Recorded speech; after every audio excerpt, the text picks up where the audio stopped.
Okei, iltapäivää. Mä yritän nyt sitten tiivistää tässä opettajana, joka on tottunut puhumaan pitkään, niin hyvin lyhyen tämän sanoman, mutta ehkä tässä voitte käyttää hyväksi myöskin sitä, mitä aamupäivällä puhuttiin, koska siellähän tuli niinku jo joitakin ideoita tähän liittyen. Eli mä ajattelin, että mä joudun ensin varmaan pikkasen esittelemään itseäni, koska mä en ole niin maankuulu kuitenkaan kuin jotkut muut täällä. Niin mä oon ollut niinku aika paljon eri puolilla maailmaa tietotekniikkatehtävissä. Ja sitten kun mä tulin Suomeen 1998, niin sen jälkeen mä siirryin tänne ammattikorkeakoulusektorille opettamaan näitä englanninkielisiä kansainvälisiä ryhmiä. Ensin EVTEC-nimisessä paikassa ja nyt sitten Metropoliassa, kun Metropolia tehtiin. Ja mistä Eija minut löysi tähän, niin oli se, että mä väittelin 2 vuotta sitten tämmöisestä aiheesta kuin Culture and Cognition in Information Technology Education tuolla TKK:lla. Ja siinä niin kartoitin tätä kansainvälisissä opiskelijaryhmissä tapahtuvaa oppimista, nimenomaan tietotekniikan oppimista. Ja siinä yhteydessä myöskin tutustuin tuohon Tarmoon, joka oli Helsingin yliopistolla samassa Kai Hakkaraisen tutkimusryhmässä tai seminaareissa. Niin, kun mä yritin kartoittaa tätä asiaa niin kuin eri kannalta, niin kuin antropologian, aivotutkimuksen, psykologian, kasvatustieteen ja näin eri suunnista. Ja tässä esityksessä pyydettiin, että ensin niin kuin lyhyt historia asiaan. Ja tämä historiahan alkaa niin kuin kansainvälisen koulutuksen osalta niin 90-luvun alusta. Että ainakin EVTECissä oli muistaakseni 92 ensimmäiset kansainväliset koulutusohjelmat. Ja ne rakennettiin sillä periaatteella, että opetettiin niin kuin täsmälleen sama asia kuin suomeksikin, mutta englannin kielellä. Ja käsittääkseni tämä sama kuvio oli ympäri Suomea. Ja tässä ei otettu ollenkaan niin kuin huomioon sitä, että kun meillä on suomalaiset opiskelijat, niin nehän on hirveän samanlaisia. Keskenään ne on käynyt peruskoulun ja lukion ja hyvin yhdenmukaiset taustat, mutta nämä kansainväliset opiskelijat, nyt sitten, jotka tuli esimerkiksi Afrikasta ja Aasiasta, mistä me paljon saadaan, niin on hyvinkin erilaisia taustoiltaan.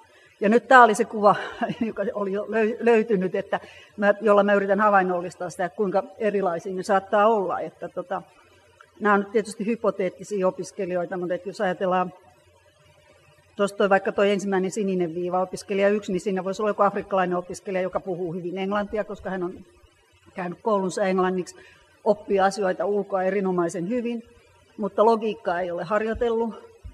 Matematiikkaa jonkun verran ja sitten niin kuin ongelmanratkaisutaidot ja ryhmätyötaidot saattaa olla heikot. Sitten siinä voi olla niin kuin suomalainen opiskelija, joka olisi tuommoinen oranssi, joka taas ei opi asioita ulkoa, kun sitähän ei Suomessa nykyään tehdä, mutta sen sijaan niin saattaa olla sitten hyvä taas jossakin niin kuin ryhmätyötaidoissa. Siis nämä erot näissä kansainvälisissä ryhmissähän on valtavat, että jokainen, joka on niitä opettanut, niin tietää sen. Ja siis tämä niin kuin se lähtökohtainen oletus, että ne ihmiset on samanlaiset, niille voidaan opettaa tekniikkaa tai tietotekniikkaa samalla lailla, niin se on toiveajattelua. Että nämä koulutustaustat on niin hirveän erilaisia, että tässä teknisessä osaamisessa ja teknologian omaksumisessa niin on eroja ja se näkyy koko sen koulutuksen ajan. Ja myöskin tieteellinen ajattelu on kulttuurisidonnaista ja niin kuin ohjelmoinnin opetuksessa, joka on nyt niin kuin se mun leipälaji, niin siinähän niin kuin pitäisi olla kykyä loogiseen ajatteluun ja ongelmanratkaisuun. Ja se ei ole synny luonnostaan, että sehän on harjoiteltu taito. Ja sitten samoin tämä teorian soveltaminen käytäntöön, mitä ammattikorkeakoulut tekee, niin se on myöskin taito, joka opitaan. Joo, no siis se teoria, mitä mä tässä niin kuin käytin, oli tämmöinen kulttuuristen skeemojen teoria. Eli ihmisten toiminta niin kuin määräytyy opittujen mallien ja skriptien mukaan. Ja se yleensä tarkoittaa sitä niin kuin tilanteen kokonaisvaltaista tulkintaa, että esimerkiksi kun te tuutte tähän luentosaliin, niin teillä on niin kuin tämä tilanne hallusta, tiedätte, että kohta joku menee esittää jonkun PowerPointin sinne ja sillä lailla, että niin kuin osaa varautua asioihin. Ja nämä on yleensä niin kuin täysin tiedostamattomia itsestäänselviä asioita ja kulttuurissa aika pitkälle jaettuja. Mutta nyt kun me puhutaan näistä esimerkiksi kansainvälisistä opiskelijoista, niin nehän on niin kuin muuttaa maasta toiseen liikkuvia. Eli tämä globaali vaikutus aiheuttaa myöskin sen, että nämä skeemat on sisäistettyjä ja ne kehittyy, muuttuu. Että jokaisella yksilöllä voi olla vähän erilaiset. Ja mä nyt esitän yhden esimerkin, joka ei ole tietotekniikan alalta, mutta tämä on niin kuin helppo ymmärtää. Ja tässä on tämmöinen tilanne, että mä olin tyttären kanssa Japanissa kylpylässä.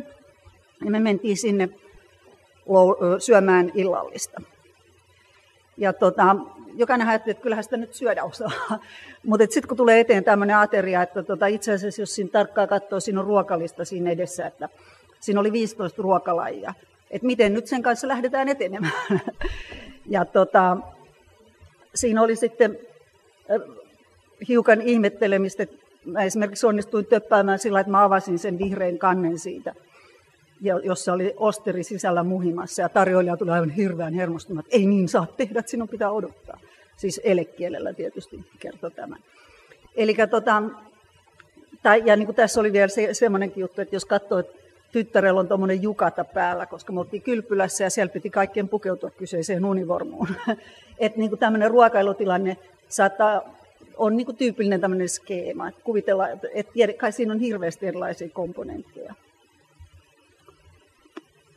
No, tässä opiskelussa ja oppimisessa, niin tässähän on niin kuin, näissä kansainvälisissä ryhmissä varsinkin niin havaitaan, että ne tulee esimerkiksi myöhään tunnille, koska niiden pitää hoitaa ensin kaikki nämä sosiaaliset suhteet. Tervehtiä kaikkia ystäviä kädestä ja sillä lailla. Ja jotkut on tottunut luentoihin, ulkolukuun. Ne ei osaa noudattaa ohjeita. Että tämähän on nyt siis ongelma, koska ne ei ole tottunut siihen. Ja saattaa olla niin kuin tottunut erilaisiin oppimistyyleihin. Että jos nyt ajatellaan ihan perinteistä oppimista, niin sehän on tapahtunut sillä havainnoimalla, seuraamalla mitä joku tekee oppipoikakäytännöillä. Sitten tämä niin kuin, jotkut tulee suullisista kulttuureista ja odottaa niin kuin henkilökohtaista ohjausta. Ja sitten tämä tottumus tietokoneiden, verkkojen ja kaikkiin muihin työvälineiden käyttöön on vaihtelevaa. Et näitä on niin kuin hirveästi tämmöisiä asioita, jotka vaikuttavat siihen, miten se opiskelu sujuu. Ja sitten mä niin kuin halusin ottaa tässä nyt esiin vielä sen, että se ei ole pelkästään niin kuin tiedollista. Että niin kuin tuosta nyt ruokailustakin näkee, että siihen liittyy myöskin paljon niin kuin semmoista fyysistä.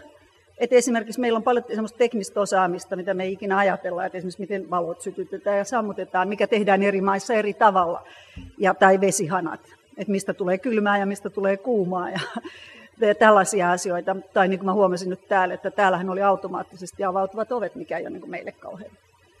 Onko mun aika loppu jo? Joo, että mihin me ei ole kauheasti totuttu. Että nämä on niin kuin kaikki sellaisia asioita, jotka niin kuin on meillä automatisoitunut. Ja samoin sitten niin kuin tietotekniikan alalta, kun on niin kuin nämä kosketusohjaukset ja muuta, niin ollaan niin kuin siirtymässä tämmöisestä ruumiillisesta suhteesta tietokoneeseen niin semmoiseen niin kuin hyvinkin ruumiittomaan. Nämä on niin kuin myöskin semmoisia skeemoja, mitä meillä on. No, mennäänkin suoraan siihen haastatteluun. Joo, okei. No, hypätään tämän yli, tämän maagisen osan. Eli nyt mitä mä ajattelin, että miten voitaisiin pohtia, on, että miten me pystytään käyttämään hyväksi sitä, että nämä ihmiset on näin hirveän erilaisia. Et kun me yleensä nähdään se ongelmana, että ne ei osaa tulla ajoissa tunnille ja ne ei osaa tehdä sitä ja ne ei osaa tehdä tätä. Mutta niillä on kuitenkin niin kuin hirveä määrä taitoja, joita me ei niin kuin sitten osata ottaa siihen. Niin mä toivoisin, että me voitaisiin keskustella sitten siitä, että miten me niin kuin pystytään tämä kansainvälistyvä oppilasaines käyttämään hyväksi ja kehittää meidän hommia. Hyvä. Kiitoksia. Pitäkää mielessä Jaanan teema.